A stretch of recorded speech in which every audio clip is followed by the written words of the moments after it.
গল্পের বাগিচায় আপনাদের সকলকে স্বাগত। বাংলা সাহিত্যের ভিন্ন স্বাদের ভিন্ন গল্প নিয়ে আমাদের এই নিবেদন। আমাদের আজকের গল্প রাজেশ বসুর লেখা সেলফিতে মৃত্যু।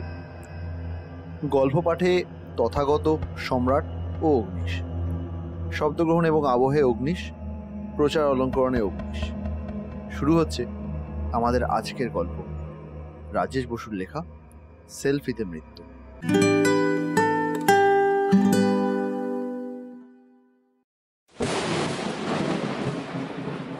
ঝড় বাদলার দিন। অন্য দিনের তুলনায় পেশেন্ট একটু কমই এসেছে।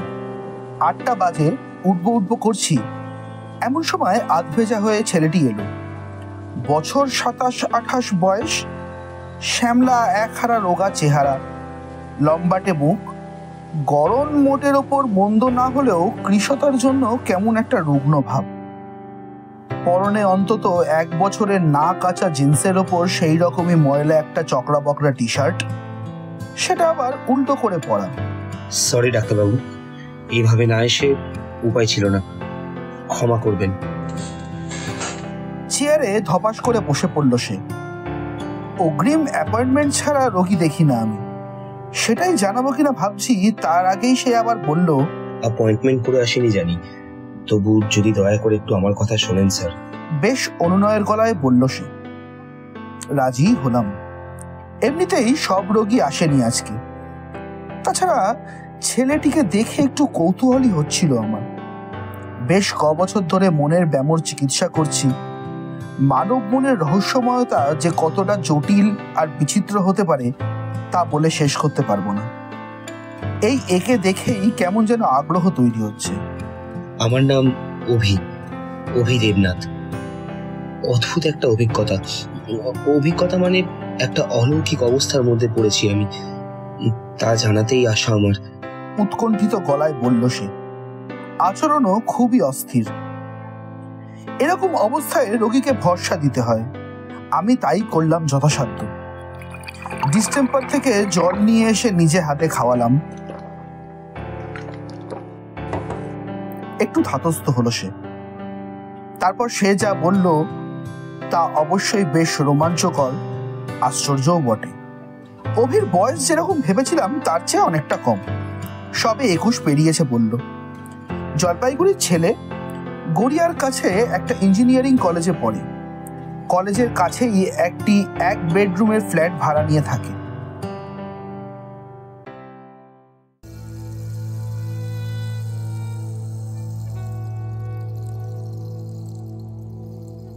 ঘটনার শুরু স্যার মাস 6 আগে।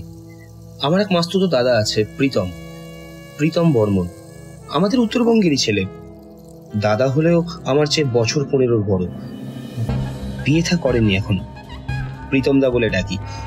সল্টলেকে একটা বড় মলে কাজ করে। আগে গড়িয়াতেই থাকতো, কিন্তু এখন এই যাতায়াতের সুবিধার জন্য দমদমের কাছে একটা ফ্ল্যাট ভাড়া নিয়েছে। মাঝে মধ্যে আমরা রেস্টুরেন্টে খাই, ছোটখাটো ছুটিতে এদিক ওদিক বেড়াতেও যাই।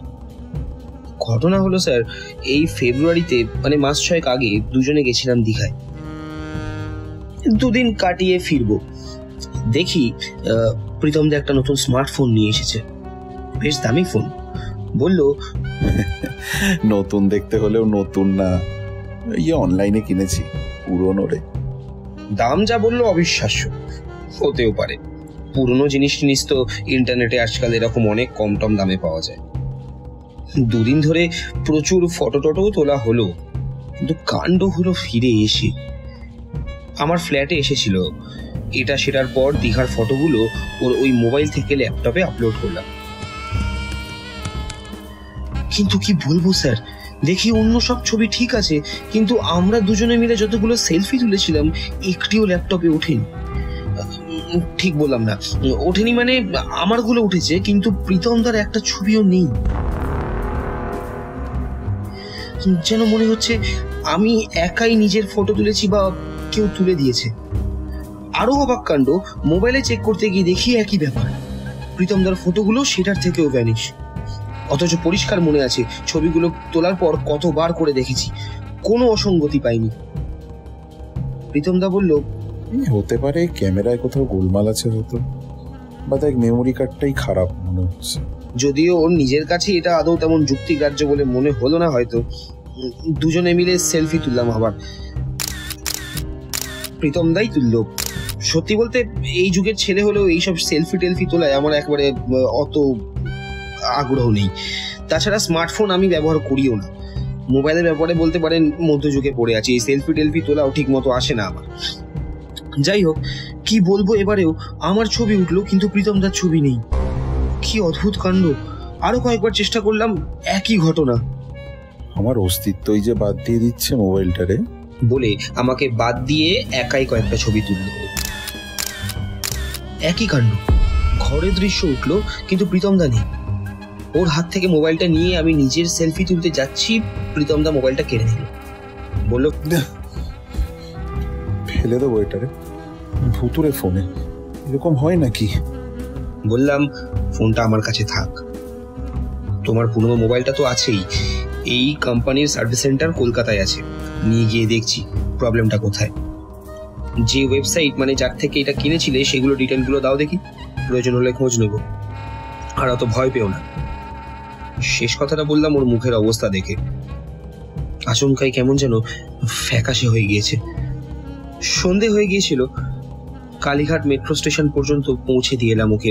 ওখান থেকে দমদম চলে যাবে সোজা, কিছুটা লাভ হবে। যাই হোক, প্রীতমদার ইচ্ছা ছিল না ফোনটা আমার কাছে রেখে যাওয়ার। জানি না কেন ওর মনে কোথাও একটা কু গাইছিল হয়তো। সত্যি বলতে ব্যাপারটা আশ্চর্য হলেও সেটা যে অলৌকিক বা ভৌতিক এটা আমার একবারের জন্য মনে হয়। কিন্তু সেটা মনে হলো পরদিন দমদম থানা থেকে খবর পেয়ে। প্রীতমদা 5 তলার ফ্ল্যাটের ব্যালকনি থেকে ঝাঁপিয়ে আত্মহত্যা করেছে। কি অসম্ভব! ও বাড়ি ফিরেই তো আমাকে খবর দিয়েছিল পৌঁছানোর। বলছিল মাথা ঘুরছে খুব, ফ্রিজে যা কিছু আছে গরম করে খেয়ে শুয়ে পড়বে। আমিও আর ফোন করিনি ওকে। তো এর মধ্যে এমন কি হলো যে 5 তলা থেকে লাফিয়ে পড়তে হলো ওর? আমি পুলিশকে অনেক করে বোঝালাম বিষয়টা ভালো করে তদন্ত করে দেখতে। সুইসাইড করার মতো এমন কোনো কারণ ছিল না প্রীতমদার। তাছাড়া সেরকম কোনো ইঙ্গিতও পায়নি ওর কখনো। তারা অবশ্য আমাকে সেভাবে আমলই দিল না। বলল আত্মহত্যা ছাড়া অন্য কোনো কিছু হতেই পারে না। ফ্ল্যাটে ঢোকার দরজা ভেতর থেকে বন্ধ ছিল, অন্য কোনো ভাবে ফ্ল্যাটে ঢোকাও সম্ভব না। তাছাড়া বিল্ডিং এর দেওয়াল এরম ভাবে তৈরি যে নিচ থেকে কারোর পক্ষে উপরে উঠে আসাও সম্ভব না। ছাদের দরজাতেও চাবি দেওয়া যে ওপর থেকে কেউ নিচে নেমে আসবে। শুনলাম সবকিছু, বলার কিচ্ছু নেই। একবার মনে হয়েছিল মোবাইলের কথাটা বলি, কিন্তু তা কি সত্যি আর বিশ্বাস করবে? ঠিক করলাম এর তদন্ত আমাকে নিজেকেই করতে হবে। সেদিনই গেলাম মোবাইলটার সার্ভিস সেন্টারে। মেকানিকরা বলল সাইজে বড় হওয়ার জন্য মডেলটা ভালো হলেও কোম্পানি নাকি অনেক দিনই হলো তুলে দিয়েছে। আসল কথা হলো তারা কোনো গন্ডগোল দেখতে পেল না। আমি প্রীতমদার তোলা ফটোগুলো দেখি কত করে বললাম যে আমি একা ছিলাম না, সব ফটোতেই আমার সঙ্গে আমার দাদা ছিল। সে এক অতি হাস্যকর পরিস্থিতি। তারা নিজেরাও কয়েকটা ছবি তুললো, সব উঠলো ঠিকঠাক। আফতাব নামে একটি ছেলে, সে এসে আবার আমার সঙ্গে 3টে ছবি তুললো, তাতেও কোনো গোলমাল নেই। আফতাবের ডাই করা সোনালি চুল দিব্যি ঝলমল করছে। সঙ্গে আমি, শেভ না করা কাঁচা পাকা দাড়িগোঁফ, অন্যান্য ডিটেলও পরিষ্কার। আমি চলে এলাম, শুধুমুধু তর্ক করার মানেও হয় না। বাড়ি এসে ইন্টারনেট খুলে বসলাম, কিন্তু হাজার সার্চ করেও প্রীতমদা যে ওয়েবসাইট থেকে ফোনটা ক্যাশ অন ডেলিভারি করিয়েছিল সেটা খুঁজেই পেলাম না। কি অবাক কাণ্ড! ওয়েব ঠিকানাটা প্রীতমদা মুখে বলেছিল, লিখেছিলাম আমি, ভুল লিখেছিলাম তাহলে? পরীক্ষা করারও উপায় নেই আর।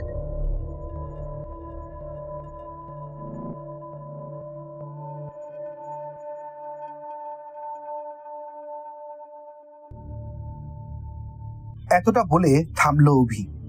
দেখছি ক্রমেই উত্তেজিত হয়ে উঠছে সে, ঘামছে বিন্দু বিন্দু, জল খেলো একটু, আবার তারপর ফের শুরু করলো। কি বলবো স্যার, ভেঙে পড়লাম ভীষণ। প্রীতমদার মৃত্যুটা কিছুতেই মেনে নিতে পারছিলাম না। ওর মতো মানুষ জীবনের প্রতি কি ভীষণ আস্থাশীল, চরম বিপদসংকুল পরিস্থিতিতেও যে কখনো ভেঙে পড়েনি। নিজের পায়ে দাঁড়িয়েছে। সে কেন খামোখা সুইসাইড করতে যাবে? রাতের দিকে ফেসবুক খুললাম। আমাদের দুজনের ফটো ফেসবুকে আপলোড করতো না প্রীতমদা, তবে নিজের ফটো করত।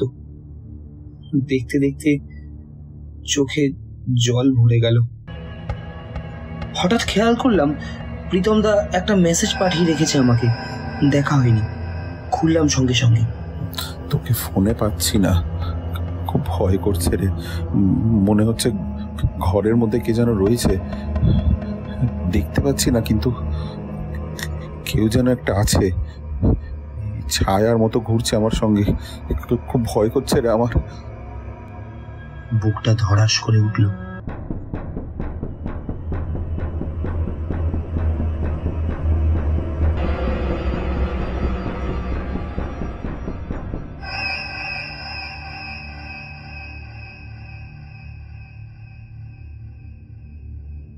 আগেই বলেছি, আজগুবি কার্যকলাপে এতটুকু বিশ্বাস নেই আমার, কিন্তু পরিস্থিতি মানুষকে বদল করে। আমি মোবাইলটা হাতে নিলাম। সেলফি তোলা কি এমন কাজ? ফ্রন্ট ক্যামেরাটা সেট করতে হয় কিভাবে যেন একটা সাধারণ ব্যাপার, কিন্তু এমন আনারই আমি প্রতিবারেই সাধারণ ক্যামেরাটা সেট হয়ে যায়। লাস্টটা ঠিক করলাম, স্ক্রিনে দেখার কি দরকার? আমার আনস্মার্ট ফোনে ফ্রন্ট ক্যামেরা নেই তা বলে কি নিজের ফটো নেওয়া যায় না? তার একটা সময় আমি নিজেই কত ফটো তুলেছি, কিন্তু ফটো তোলা হলো না। মোবাইলটা লো চার্জ দেখাচ্ছিল, খেয়াল করিনি, অফ হয়ে গেল ফুস করে। কাণ্ড আবার পরের দিন সকালে খবরের কাগজ খুলেই বুকের মধ্যে আবার ধস। ডালহাউসির অফিস পাড়ায় একটি মোবাইল কোম্পানির সার্ভিস সেন্টারে আগুন লেগে তিনজন অল্প বয়সী কর্মীর মৃত্যু। সেই সার্ভিস সেন্টারে যেখানে আমি গেছিলাম। কি মনে করে তক্ষুনি মোবাইলটা হাতে নিলাম। চার্জ দিতে ভুলে গেছি। চার্জে বসিয়ে অন করলাম। জানি না কেন হৃৎপিণ্ডের গতি সেকেন্ডে সেকেন্ডে বেড়ে চলেছে। গতকালের ফটোগুলো দেখতে গিয়ে হৃৎপিণ্ডটা যেন স্তব্ধই হয়ে গেল। সেলফি মোডে যতগুলো ফটো তোলা হয়েছিল সেগুলোর থেকে যে যে তুলেছিল তারাই বাদ পড়েছে। প্রায় প্রতিটিতেই আমি ছিলাম। আমি নিজে সেলফি তুলিনি, সুতরাং আমি আছি। সেই সোনালি চুলো আফতাব ছেলেটিও নেই, আর শেষ ছবিতে আমি আরো সঙ্গে ছিলাম। মাথাটা আমার বনবন করে ঘুরতে লাগলো। প্রীতমদা কি তাহলে ঠিকই বলেছিল? মোবাইলটা ভুতুড়ে, অভিশপ্ত। ওর মেসেজটা মনে পড়ল। কেউ কেউ মানে অদৃশ্য কেউ ওর ঘরে ঢুকে বসেছিল। কে সে? মোবাইলটার আসল মালিক। সেলফি তুলতে গিয়ে কি সে অপঘাতে মারা পড়েছিল? এমন তো আজকাল হরদম ঘটছে। সেই কি তবে অনলাইনে মোবাইলটা বিক্রি করেছে? নিজের যুক্তিতেই হাসি পেল যদিও। মৃত ব্যক্তি কিভাবে অনলাইনে আসবে? অবশ্য তার কোনো আত্মীয় বা বন্ধু হয়তো এটা করেছে। সেই ব্যক্তির সঙ্গে যোগাযোগ করতে পারলে কিছু জানা সম্ভব ছিল, কিন্তু ওয়েবসাইটটাই যে পাচ্ছি না। অন্য একটা উপায় আছে। এই ক্যাশ ডেলিভারি হলেও একটা রিসিপ্ট তো প্রীতমদার কাছে থাকার কথা, সেটা খুঁজে দেখলেও হয়। সেজন্য ওর ফ্ল্যাটে যেতে হবে। চাবি কার কাছে আছে জানি না। বাড়িতে কেবল বৃদ্ধ বাবা আছেন, জানি না তাকে জানানো হয়েছে কিনা। আমি নিজে জানাতে পারিনি, হয়তো থানাতেই আছে চাবি। যাই হোক, আসল কথা হলো মোবাইলটা কোত্থেকে হাজির হয়েছে সেটা আমাকে জানতেই হবে।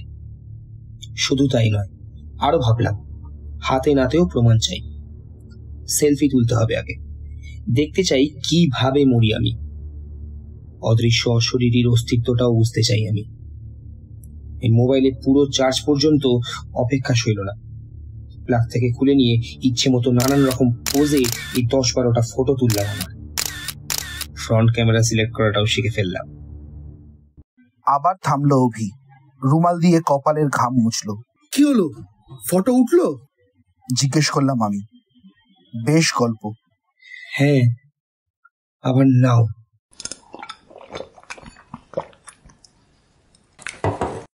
ঘন্টা চার আগেও ছবিগুলো ছিল, এখন আর নেই। বুঝলাম না, বললাম আমি। মোবাইলটা এনেছো? দেখাও আমাকে। এনেছি, নইলে বিশ্বাস করবেন কেন। এই দেখুন।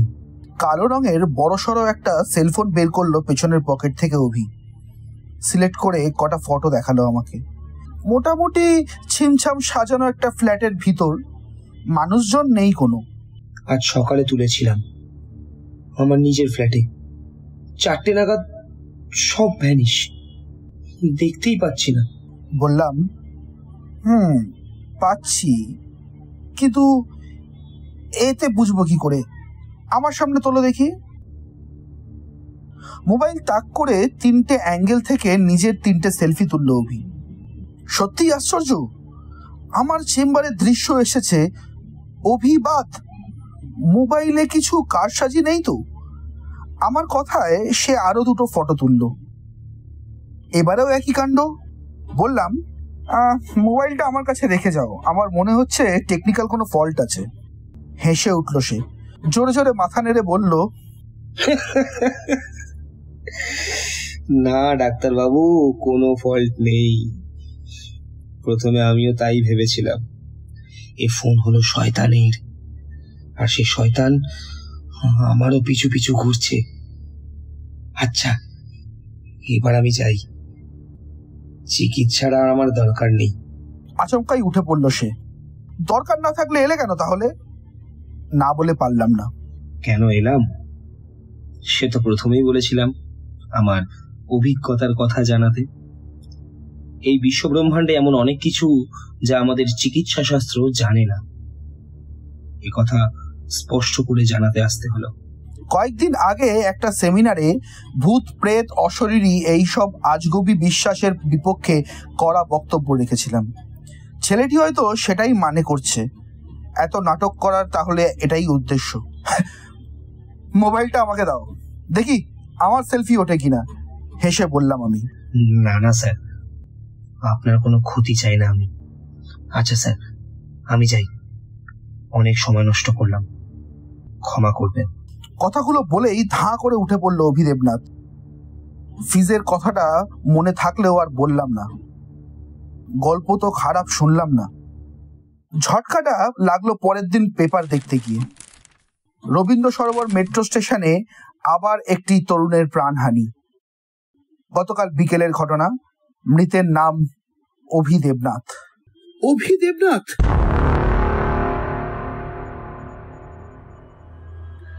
মাথায় ধাক্কা লাগলো একটা।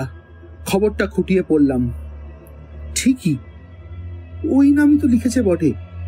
গড়িয়ার একটা ইঞ্জিনিয়ারিং কলেজের ছাত্র, আত্মহত্যার সময় বিকেল 5টা।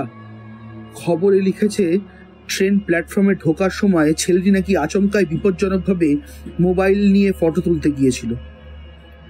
ট্রেনের চাকায় বেচারির মগজ এবং তার সাধের সেলফোন দুইটি চূর্ণ বিচূর্ণ হয়েছে। আমার হৃদস্পন্দন বেড়েই চলেছে। যে ছেলেটি পেপার দেয় তাকে ফোন করে আরো 4টে খবরের কাগজ আনালাম। সবকটাতেই একই খবর, মৃত্যুর সময়ও 5টাই। একটি কাগজে মৃতের ছবিও ছেপেছে। জিন্স আর চকরা বকরা টি শার্ট পরনে সেই ছেলেটি, যে গতকাল আমার কাছে এসেছিল 5টার আরো 3 ঘন্টা পরে, রাত 8টায়।